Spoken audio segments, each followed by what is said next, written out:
Fishing vessel Great Northern Aberdeen Coast Guard, we are reading you loud and clear.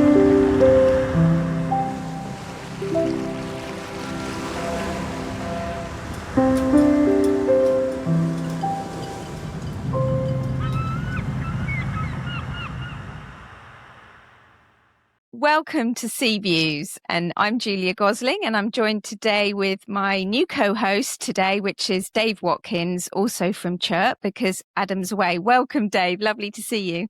It's great to be part of this team. It's my first time doing this podcast, and I'm really excited, and thank you for asking me. And what better two people can we have than Captain Samarth, a serving captain, and a friend of mine, Dr Rachel Glynn-Williams. So looking really forward to getting into some nice discussions. Well, perhaps not nice, but interesting discussions. So welcome, Captain Samarth, and also Rachel. We are going to be talking about the serious issues facing seafarers, many seafarers at the moment around the world. There's very difficult conditions for people in the Strait of Hormuz, but these areas of conflict are happening, around the world in different points. And so this is an issue for seafarers doing their job, but having some very stressful times at the moment. And so we thought it would be really helpful to have a look at this from the point of view of yourself, Dr. Rachel Glynn-Williams. You are a clinical psychologist and you understand what happens to the mind when we suffer trauma and the effects of that and what we can do, maybe.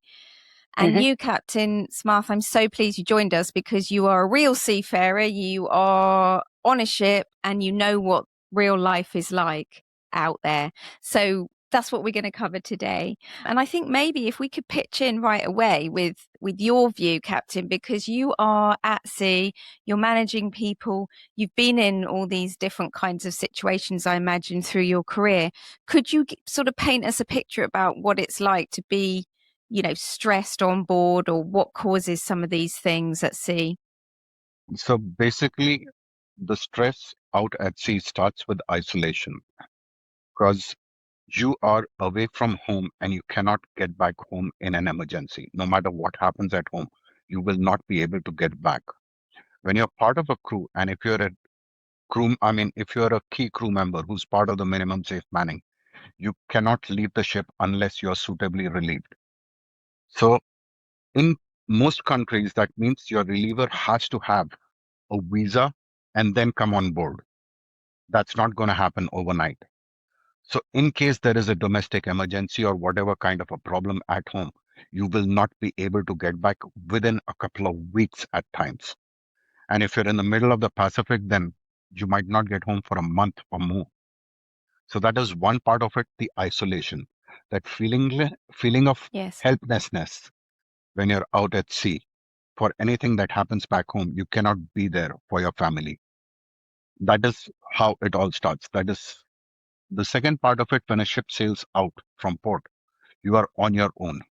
No matter what kind of a problem that you run into, whether it be a fire, a breakdown, a mechanical problem, an injury, an illness, you are self-sustained. There is no outside help coming in. You have to manage the situation until you get to a port and you can get help. And that can take time.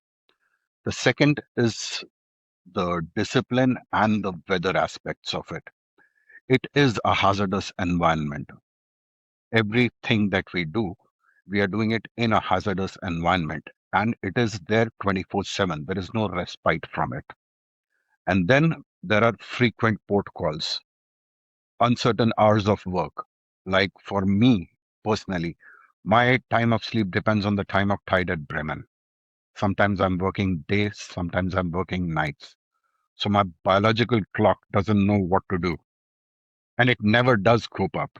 Because I might be working 2 nights in a row and then 2 days in a row and then a night and then 2 days. So it's just like it's switching all the time. So that does have a psychological impact, a physiological impact, and so many other problems that come up with it. And then it is particularly with multinational crew. Sometimes what happens is you are not able to make the kind of friends that you would in any other environment ashore. There is nobody whom you can speak openly to. There's nobody you can confide in. Everyone seems to be judging you, particularly if you are new at sea and you're relatively junior. You might not have people whom you can talk to about your feelings. And that, particularly in the newer generation, has a very profound effect. Yeah, it's isolation, loneliness. You can't go home and decompress, can you? I mean, what about in terms of extreme circumstances? You know, there are seafarers at the moment. I imagine some seafarers contact you, Captain. You know, that what kind of situation are they saying they're struggling with? That they can't necessarily go on deck. There could be risky. It could be risky to go outside, do activities. How, you know, what are people saying to you who've contacted you? Now, Julia, the real picture is very different from what most people have in mind. It is not just the uncertainty of not being able to go out on deck and stuff like that. You have planned for a certain voyage. You have loaded, you've sailed out. Now suddenly you're at anchor, you have no place to go. There is uncertainty. You have limited stocks of food, water, and fuel. You do not know how long those stocks are going to last or how long you're going to stay at anchor before you can proceed with your voyage. You start rationing down your food, trying to make it last longer. You're cutting down on water supply. You're cutting down to water maybe 1 hour a day, and then you come down to a bucket a day, and then half a bucket a day. And then you have to decide whether you drink or you flush. Oh, yeah, it's Okay? not good. You have provisions for a certain voyage. You know your provisions are going to last you for a month, maybe a month and a half. Okay, now you're at anchor for 6 weeks.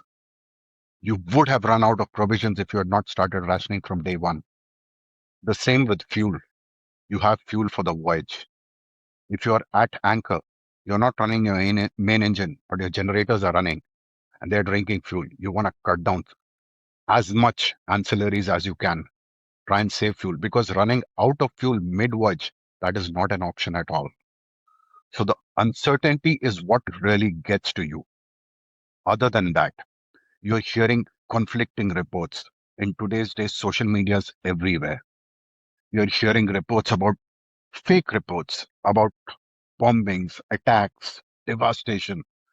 You don't know what's true, what's not. You don't know what's going to happen. That uncertainty is what really gets to you. People are not able to sleep. People are not able to perform. People have panic attacks. And then you hear confirmed reports of vessels being bombed. And then you're sitting on a gas tanker or an oil tanker. And you know that if something strikes this thing, it's just going to blow. There's nothing you can do about it. You're a sitting duck. So that is actually the definition of extreme pressure. It's happening to a lot of seafarers at the moment, isn't it? Through no fault of their own, with no power. There are 20,000 seafarers still stuck in the Persian Gulf. 20,000. Yeah. It's shocking. What about, I mean, obviously we've talked about the Strait of Hormuz because it's very topical at the moment, but there's always been areas of conflict, whether they're necessarily defined a formal conflict zone or not. We also know that there are regular piracy attacks in certain waters, and all of this must be potentially, those are very sort of traumatic incidents for people if it happens to them, or just the threat of it. Dave, you know a little bit about that from your time as a seafarer, don't you? Yes, I do. Yes, I was pirated in the early 90s. And I have to admit, I suppose back in that day, we weren't so open with our feelings as we are now. Well, hopefully we're getting better at it. But I do vividly remember the aftermath of the pirate attack, which we successfully chased off the pirates, 9 pirates with machetes, and our crew and the officers, we all set to get them off. But afterwards it left, I have to admit, there was a very strong period of silence with everybody. Everyone was reflecting. And it took probably a couple of days, but the company provided the support for us and met us when we got to our port. But it did affect people more than we thought it would. And it's certainly, I can vividly remember it. So that's going back over 30 years. And I remember it vividly. And so it has left a bit of a legacy on me mentally as well. Yeah, yeah. And There's something I Captain, want to put in what David just said. yes. Post-incident decompression. This is something we all overlook. There are a lot of times when people cope through just on sheer adrenaline when an incident is ongoing. But as soon as that pressure comes off, this pent up stress that you have been put through, that shows up in all kinds of weird ways. And we actually ignore that or we overlook it a lot. Yeah, that's right, Captain. You're spot on there. It's a really good point how it comes out afterwards. And I think that's a natural point to talk to you, Rachel, with your clinical psychologist perspective, because you see some of those effects, don't you? Yeah, absolutely. And it's really hard, Captain, now to be making a contribution without actually acknowledging completely everything that you said and everything that you're going through, the crews are going through, and the other 2,000 vessels that are out there. It's incredible the amount of pressure, the amount of uncertainty that multiple crew are under right now. And obviously thinking about them, and hopefully this situation will ease and start to shift as soon as possible. I think, yeah, absolutely. I mean, I've been working as a clinical psychologist for 26 years now, and I've worked a lot of that time I've been working with people who have experienced trauma of various sorts. And, in the last sort of 6, 7, 8 years, I've been working in the maritime industry, supporting people who have been through trauma at sea or been impacted by incidents at sea. And it's I recognise what you're saying there, Captain, about the adrenaline as the situation continues, as it's ongoing. It's the adrenaline, it's the cortisol that will keep you going. It'll keep you doing the thing that's necessary. And that's our fight flight kind of mechanism, that thing that just keeps things moving, keeps us doing the things that helps the situation and get people to get through it.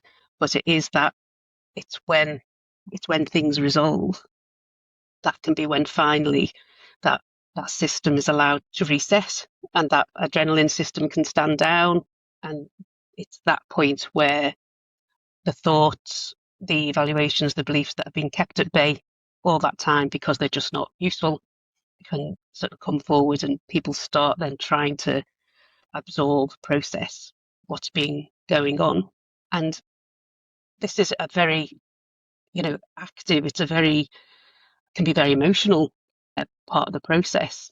And it can feel really weird. It can feel scary when you're having, memories of things and you're feeling the pressure to talk about it, or you're stepping back, you're having all these different ways of acting, and it can feel a bit mad, a bit unusual.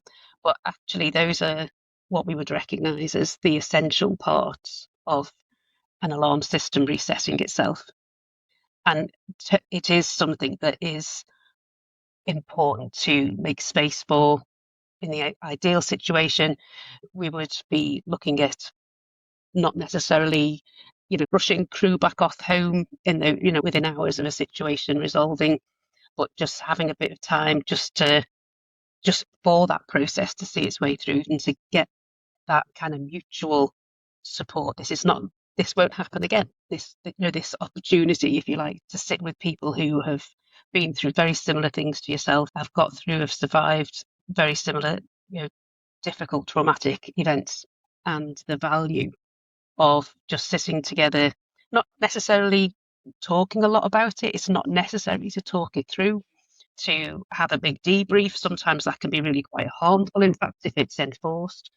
But just an opportunity for people to share space and to share the opportunity to talk, to just eyeball each other, just to look at each other and just acknowledge what's gone on, just whilst, people are finding a sense of safety again. Yeah. So that sort of decompressing with your colleagues, as it were, is an important part of it. Do you have any reflections on that, Captain or Dave?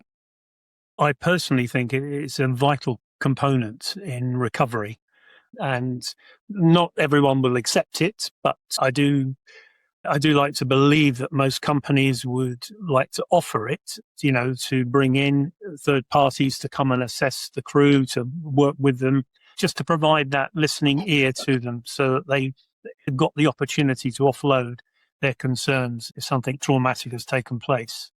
I know I'm not a seafarer. I worked for the Coast Guard for 18 years and I was in the press office. And so I wasn't frontline, but I did deal with some really unpleasant, difficult incidents. And I remember one time it was the cockle pickers incident and 22 workers died that day out in the water, and I was on duty and it was horrible. As we're going through the day, we're just getting more and more a higher body count. It was really one of the worst days I've ever had at work ever. And it was just afterwards, you're just with your colleagues, you're not necessarily pouring your heart out, but there is something comforting about being with the people who know what's been happening. And there is something really unique about that. I guess I would add that actually it can be the most powerful type of support that available to crews, to people, to staff teams, to communities after an event. Is the support from one another. It's that peer support, which is crucial. I think the most powerful support and changes can come in, as Captain says, in that immediate time after an incident is resolving, and it is just being together and acknowledging the validity and the truth of what's happening. Sometimes, what about people that are not coping, or how do we look out for that? Like, what would you maybe see as the signs of somebody not coping very well after that? If we can think about the sort of different phases, really, I guess, Captain would be able to talk about the kind of signs and sort of difficulties people might be showing on board, currently whilst things are still ongoing. And then there's the sort of signs a little bit further down the line. So whilst it's still occurring, and perhaps in the early, in those early moments afterwards, it's very normal. It can be very uncomfortable, but it's very normal to experience, sort of a level of, hypervigilance, to find it difficult to sleep, to be restless, to find your mind returning to some of the difficult times and replaying them. It's almost, it can feel, why is my mind doing this to me? Why am I feeling tortured by my own mind? But actually, it's a way of our minds just trying to make sense of something that doesn't naturally have a place to sit in the warehouse of our minds. And so thinking about it is a way of processing it. And so some of those aren't necessarily, they're not pathological, they're not abnormal, but it's part of that adrenaline fight or flight sort of mechanism that is usually helps us find an exit, usually helps us find a way of tackling it head on, the stressor. But obviously there's certain stressors, like the ones we're talking about now, that fight or flight mechanism is thwarted.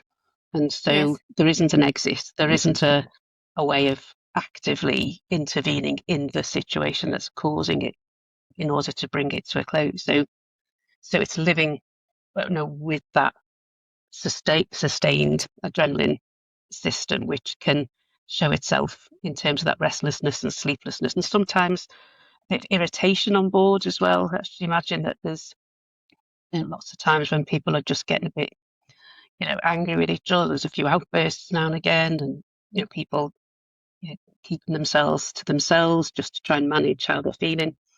Yeah, I can imagine that's quite a normal thing if they're not feeling very good about what's happened. I mean, maybe from the point of view of you, Captain Samarth, you've seen, how do you look out for things like that? How do you recognize that? Okay.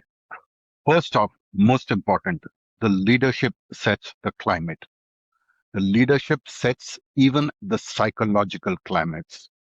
How the captain and the senior officers react to any particular situation percolates down the ranks. So that is extremely important, not to show panic at all. The second, then there are various signs which we need to watch out for. One, any disturbance in food patterns.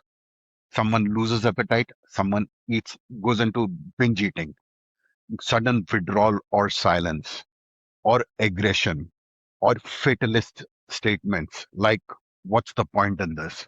And then problem sleeping. You watch out for all these kind of stuffs on a daily basis. Make sure that if somebody is acting out of the ordinary, you go to him, you speak, you try and find out if there's something bothering him. Because these things have a tendency to grow below the surface. And once they like spiral out of control, then you have like a full-blown anxiety attack or a panic attack on your hand. And then it becomes really difficult to control. So yeah, these are things, I mean, these are signs that we watch out for. Yeah, I totally endorse that, Captain. And I would say, and you've hit the nail, I think, on the head there, good communications, being present on board the ship as the master, being seen as the leader and explaining things in a clear, concise way to everybody in a fair way and a consistent way will engender that sort of trust. And in lots of ways, it will help to diffuse situations on board.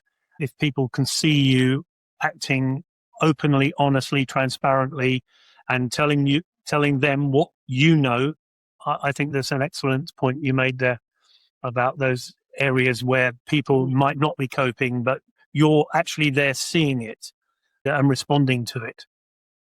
They're all great points, and I think that alongside that calm, effective leadership and having that solid sort of calming presence, sort of being open to the idea that people are experiencing distress, they're disconnected from things, and I guess we're talking about psychological safety is demonstrating that it's okay to have these emotions and that everyone's learning how to deal with this situation. And again, it's the leadership that kind of sets that tone and gives those permissions. May I? One very effective technique which I have found to deal with this kind is to pair people off.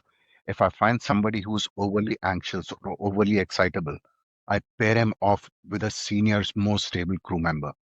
Like you have an officer on the watch, you have a able seaman on watch. You could find that one guy is new and antsy, and the other guy is like old and reliable. I'll try and pair these two together on the same watch. The same with an engineer on watch and a motorman on watch. I try and keep opposites together so they have a calming influence on each other. Experience does rub off on crew members. So that is how you form your peer groups. And again, it's leadership and management which helps identify and put the correct combinations together. Yeah. I could see that being system. really helpful. It's really good. Yeah. I wonder what about solutions, because you're on a ship, you can't go to the pub, you can't go home to your family, you can't go and get counselling physically, as it were. What kind of things can you literally do on the ship? What would you recommend, and what have you put in place at times, Samarth? Okay. I have a formula for this which I give out to all the youngsters. I call it mental. And maybe, Rachel, you'll be able to use this sometime. Okay. Mental. M stands for meditation. You want to clear your mind and concentrate your thoughts. Okay. E is for exercise. Any kind of physical exercise. You could walk, you could gym, you could run, you could cycle, you could do calisthenics, yoga, anything, any form of exercise. Okay. N, learn to say no. Do not blindly accept anything that people tell you. See whether it is good for you long term or not.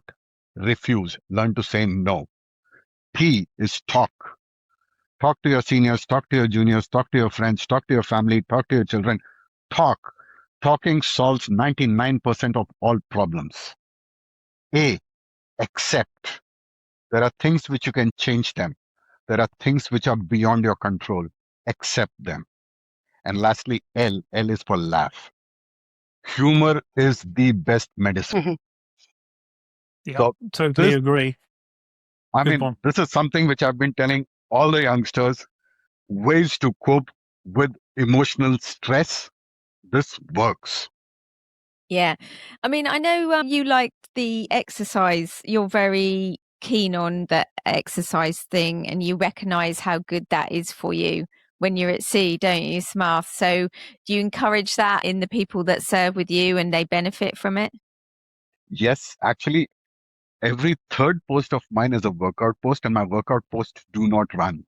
But I still insist on keeping them there because that makes me who I am. Right? So, Yeah. yes, I pay a lot of emphasis on the workout part of it or on physical exercise part of it. I put a great deal of importance to it.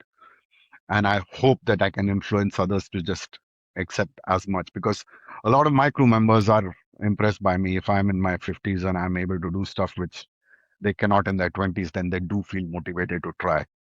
I was thinking about the real life situation. Do most ships have gyms of any reasonable size ship, Samarth? Yes, most ships do have gyms. Pretty much all of them do.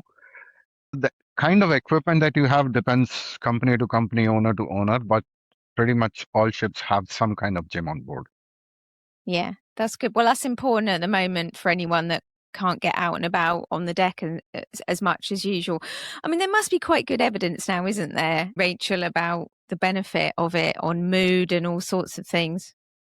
Absolutely, absolutely. It's one of those, essential kind of parts of what we know keeps us humans well and active and engaged, and moving towards our kind of preferred way of turning up each day. I think exercise is so good for our cardiovascular health, our immune system, and I think at particular times of stress, it's an excellent way of discharging some of that pent up frustration.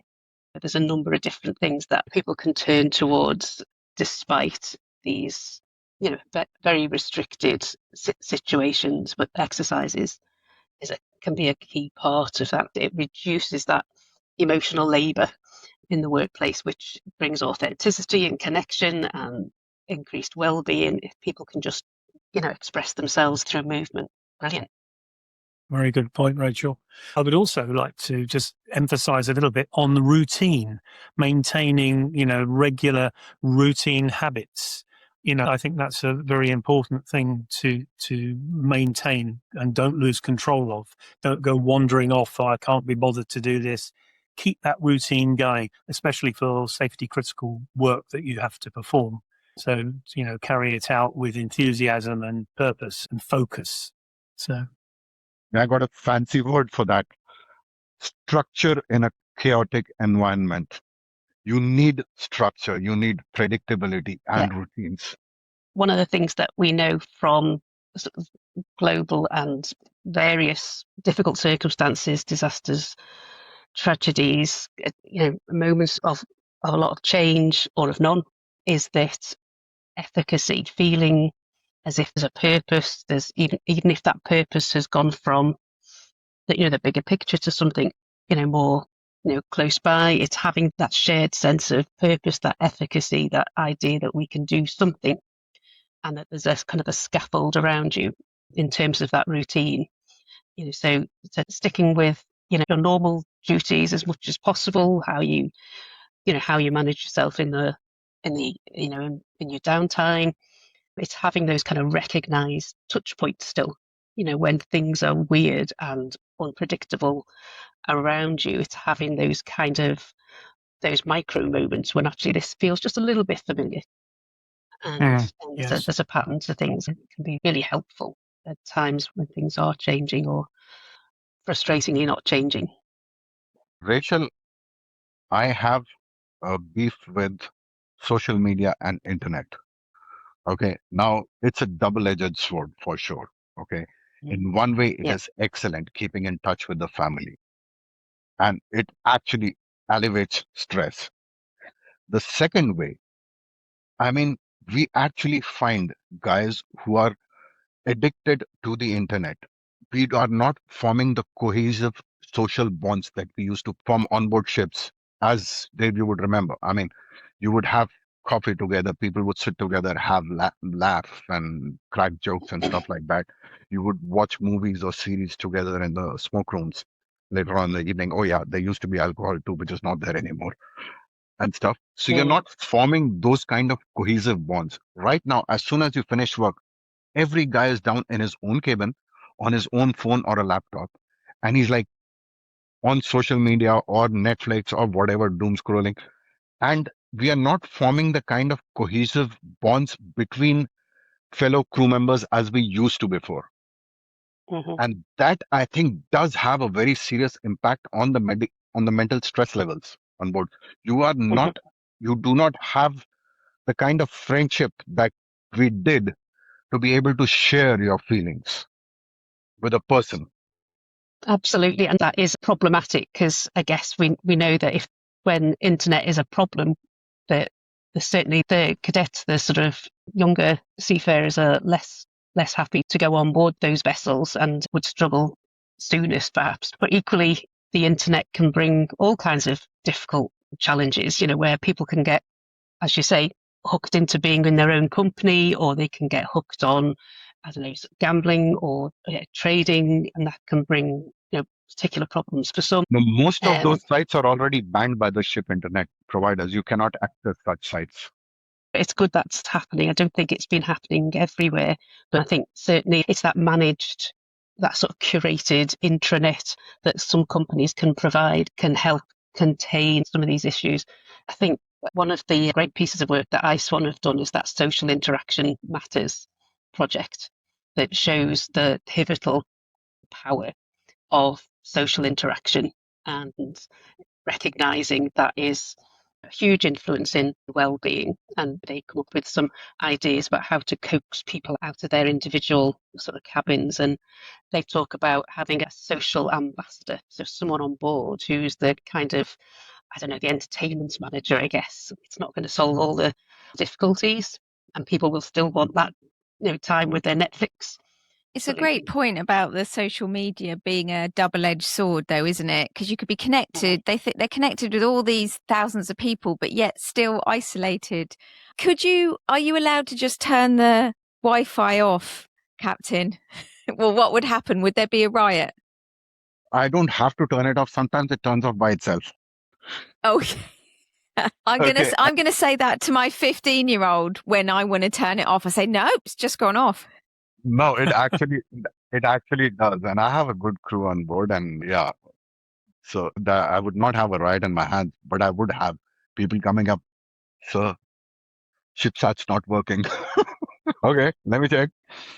That kind of stuff. It happens. I would just like to add that, except, in my days, that, we used to have a bar. You can still have a bar, but you don't have to have alcohol in the bar. But I think after dinner time in particular is a really great opportunity for everyone to get properly cleaned up and in their uniform. And then afterwards, because what we used to do is play some games as well with coffee and different types of teas. We could bring in different types of coffees where we'd sit around. So we wouldn't leave, and it would be, there'd be a little bit of pressure to stay unless you've got to get to bed, because you're on watch soon.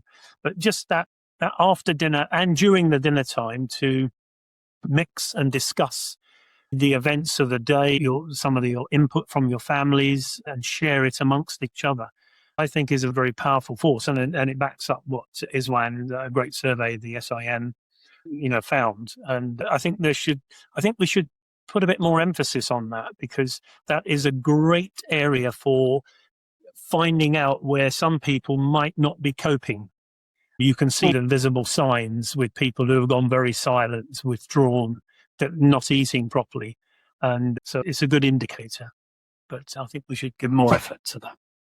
There's a very big difference between your time and now, David. And that big difference is nobody ever told us that we needed to sleep 8 hours a day. We really thought it was not important and never really bothered us. But now the youngsters, they've been told they need 8 hours of sleep. And they're like, oh, shit, it's going to eat into my sleeping time. I can't do this. All right. I mean, you need to relax your mind. You don't need to go to bed and sleep for 8 hours. But yes, I totally agree. You don't have to sleep. It's just most of the time, if there's a structured activity, then you will have people against it, and they're like, no. And so I have a little different way of dealing with it. I watch movies or series in the evening, and I make the popcorn. Okay, so this is like 7:30 to 9 every evening. I mean, if we watch a movie, then we watch for 1.5 hours, and then the next day for 1.5 hours, we continue the same one over and over again and stuff. And Right. a few people turn up. So that's okay. I encourage more and more to come up, and the enticement is popcorn or soda, whatever they want is on the house. I do that.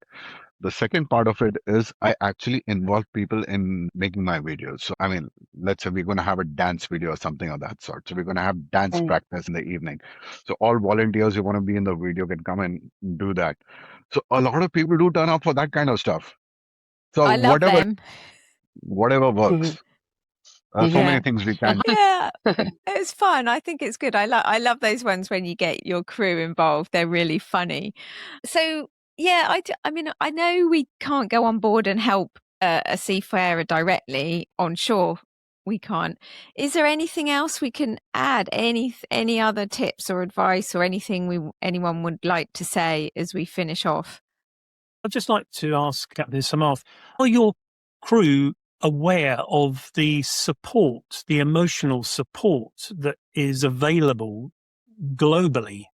For instance, Befrienders Worldwide, ISWAM, Mission to Seafarers, Sailor Society, Stella Maris, and there are others, of course. But are they aware of these support charities?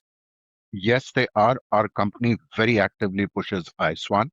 They have their own helpline as well, but our company actually very heavily endorses ISWAN. And the Wellness at Sea app is also pretty fairly prevalent. So those two, I Brilliant. mean, everybody is aware of. Yeah. Brilliant. Great. Your ship sounds like a good one to serve on, Captain Samarth. I have a brilliant team, yes. I Yeah. mean, most of these Yeah. guys have been with me for like 20 years or so. A lot of guys. I mean, my chief engineer has been with me since he was fourth engineer. My bosun has been with me since he was a training OS. So Excellent. And yeah, you've got a really great team, which makes life so much better, this doesn't it? is actually my family, yeah. Yeah. Yeah. Yes. That's very rare, Captain, to have that continuity. That's really rare. That's fantastic, though. Yeah. You built a great team. That's excellent. Would you like to add anything, Rachel? Is there anything else you'd like to say? I guess just having some thoughts about, time that's coming when hopefully this situation will settle down and people will be able to get home. Quietness hasn't meant calm and safety for a little while. It's been reprogrammed perhaps for some that quiet is not good. Quiet means you've got to stay extra alert. So it's going to take a little while to reset that. And then just to not be too concerned if in those few weeks that things are not feeling quite as they should. I guess if that there are some things to look out for if people do need some extra support. Usually we start, looking out for things like, bad dreams, sudden intrusive thoughts. If those are occurring, some weeks down the line, if you're finding it difficult to do certain things, if you're avoiding certain things, if you're finding it difficult to have conversations, if you're still feeling very jumpy and hyper alert and it's hard to sleep, or it just feels as if there's a sort of a fog on things, there's just a kind of a lower mood and your outlook isn't so great. Or if someone else is having some difficulties with your behaviour, if they're telling you that you're being a bit too narky, a bit too aggressive, or a bit too something or other, then and it's out of character, I guess those are the kinds of things that might suggest that perhaps you need to get some support. And again, these things aren't unusual, but they do respond really well to, again, that social support, that networks, that sharing your concerns is still crucial at this point. And for those whose difficulties might start to align with things like post-traumatic stress disorder or panic or low mood and depression, there are some really good, brief, often very brief psychological support systems, therapies that can really make a difference. So this, even if you are feeling a little bit burdened by the legacy of what you're going through right now, it still doesn't mean that this is your life now. This isn't how it's going to stay. This is about the environment you're in. It's about what's happening to you. It's not about what's wrong with you. And you just need, the right things around you again, and things should move on. And by far the majority of people in different circumstances who go through traumatic experiences, the most common recovery is a good one. for those who struggle, there is some really good effective support. So please do reach out. Excellent words. One Samarth. closing point I just want to put in. Okay. We're talking about putting Band-Aid on a wound. What we actually need to talk about is to remove the hazard. We are all sitting here talking about mental health and stress because ships are being targeted. Why are ships being targeted? Just because they're a soft target? We allowed this to happen. Right back in 2022, when the Russia-Ukraine conflict started, we allowed ships to be targeted. Nobody said anything about it. The ship is carrying the crew of one nationality. The ship owner is of a second nationality. The cargo interest is of a third nationality. The management is of a fourth nationality. In fact, you can have 8 different nationalities of crew on the ship. Why is the ship being targeted? Why can we not designate all ships as international assets and all countries together take responsibility for protecting those assets? If this were to take place, I've been saying this, but my voice is small and I'm not heard. So that's why I want to put it across on as many different platforms as I can. Ships should be declared as international assets, and targeting of civilian transport should be abhorred by all nations together. Here. Yeah, excellent point, Captain Samarth. And, CHIRP Maritime will help promote that idea, and wherever we can, I fully endorse it. As a seafarer myself, I think it's absolutely because the criminal. first principle of risk management is to remove the hazard. Yeah. If we do not remove the hazard, we're just putting band-aids on whatever there is. Yes. Yeah, absolutely. Here. I totally accept that. Well, I hope we do get the message out a bit more, and I hope it's of interest. And, all we can do is, as we said earlier, just as well hope that the situation eases for everyone as soon as possible. And when we finish the Sea Views episodes, I always joke that we're leaving the bridge, but it's quite funny because when you go, you're probably going to be going to the bridge. Is that right? Yeah, I'm just about to sail out another 30 minutes or so with dot on. Oh, okay. That's so funny. I'm so glad that you could join us, and Rachel as well. I think it's been really useful to talk about this. It's a serious subject, but it's very interesting what we've covered, and I'm really grateful. Thank you so much. Fishing vessel Great Falls Labrador Coast Guard, we are reading you out and